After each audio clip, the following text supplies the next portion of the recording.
வணக்கம். Tamil Nadu minority மோர்ச்சாவுடைய ID பொறுப்பாளராக என்னுடைய ஐடியை மிஸ்யூஸ் பண்ணியிருக்காங்க. எப்படி மிஸ்யூஸ் பண்ணியிருக்காங்கன்னா, என்னுடைய ஃபோட்டோவோடைய பிக்சரை கட் பண்ணி அதை அவங்க ஒரு ஐடி டூப்ளிகேட் க்ரியேட் பண்ணி என்னுடைய ஃபோட்டோ பிக்சரை அதில் வச்சு நிறைய தேவையில்லாத இல்லீகல் ஃபோட்டோஸ் அதில் இன்றைக்கி மார்னிங் 11 o'clock அப்டேட் பண்ணியிருக்காங்க. அது சம்மந்தமாக நாங்கள் செக் பண்ணி பார்த்ததில் பார்த்தீங்கன்னா எல்லா டீட்டெயில்ஸுமே எடுத்திருக்கோம். எதற்காக இதை சொல்ல வரோம் அப்படின்னா, இன்றைக்கி தமிழ்நாட்டில் சிறுபான்மை அணி இன்றைக்கி மிக சிறப்பாக செயல்பட்டுருக்கு. நமது மோடி அவர்கள் இப்போ வந்துட்டு போனாங்க 2 நாளைக்கு முன்னாடி. சிறுபான்மையை சேர்ந்தவங்க 1000க்கும் மேற்பட்டவங்க அவரை வரவேற்கிறதுக்காக நாங்கள் அழைத்து சென்றோம். அதோட வீடியோ எல்லாமே நாங்கள் ஃபேஸ்புக் ஐடியில் போட்டிருந்தோம்.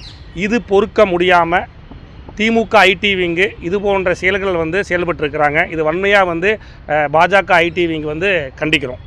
திமுக ஐடி விங் தான் செஞ்சாங்கன்றது எப்படி உறுதிப்படுத்துறீங்க? இதில் ஆல்ரெடி எங்களுடைய ஃபேஸ்புக் ஐடியில் இவங்க கண்டினியூஸாக வாக்குவாதத்தில் போயிட்டுருக்கு. அதுக்கு உண்டான டீட்டெயில்ஸ் இதில் இருக்குது. அதனால் இது வேறு யாரும் செய்கிறதுல ஒன்றும் கிடையாது. இன்றைக்கி அடுத்த வரக்கூடிய 2026 எலெக்ஷனில் இன்றைக்கி சிறுபான்மையை சேர்ந்தவங்க முழு சப்போர்ட்டு இன்றைக்கி பாஜக கொடுத்துட்ருக்குறாங்க. அதில் எந்த மாற்றமும் இல்லை.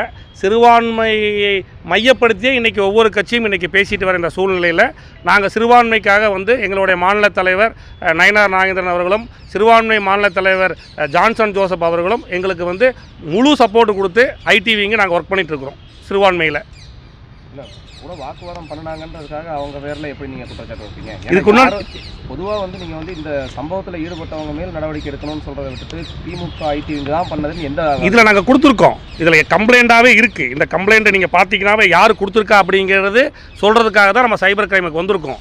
இந்த மாதிரி கீழ்த்தனமான வேலைகளை திமுக ஐடி விங்கை தவிர வேறு யாரும் செய்கிறதுக்கு இல்லை.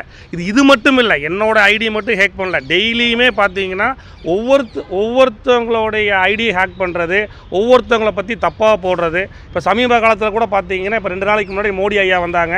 அவரை ஃபோட்டோவாக சித்தரித்து வால் போஸ்ட் அடித்தாங்க. இதற்கு வன்மையாக எங்களுடைய எம்எல்ஏ வானதி அக்கா பேட்டி கொடுத்துருந்தாங்க. முருகானந்தம் அவர்கள் பேட்டி கொடுத்துருந்தாங்க. ரமேஷ் அவர்கள் பேட்டி கொடுத்துருக்காங்க, மாவட்ட தலைவர். எதற்காக இது இப்போது தமிழ்நாட்டிலுக்குள்ளே பிஜேபி வந்துடக்கூடாது அப்படின்னு நினைக்கிறது முட்டாள்தனம். களத்தில் 2 பேரும் மோதி பார்ப்போம். மக்கள் யாருக்கு ஓட்டு போடுறாங்க அப்படிங்கிறது மக்கள் தான் முடிவு பண்ணணும். அதற்காக இந்த மாதிரி கீழ்த்தனமான வேலையெல்லாம் செய்யக்கூடாது.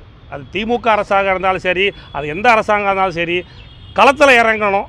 இறங்கி பார்த்தா தான் வெற்றி தோல்வி என்பது தெரியும்.